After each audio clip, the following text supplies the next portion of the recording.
Hi, this is Sean Hobson. When understanding the game of basketball, you have to make sure and understand the rules that go along with the game.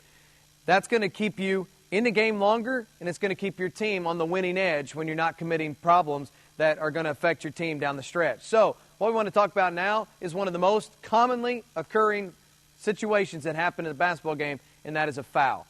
Now, if this man has the ball, then he has the rights to certain positions.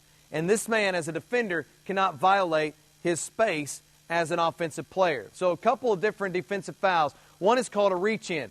If this guy's playing, get down in a good defensive stance. If he's playing defense, he cannot reach in through the player and slap at the ball. If he gets into his zone or into his area, that is considered a reach-in, and that's going to be a foul. Also, if this guy were to maybe drop the ball and pick it up, and he would come down and reach in, that's also a foul.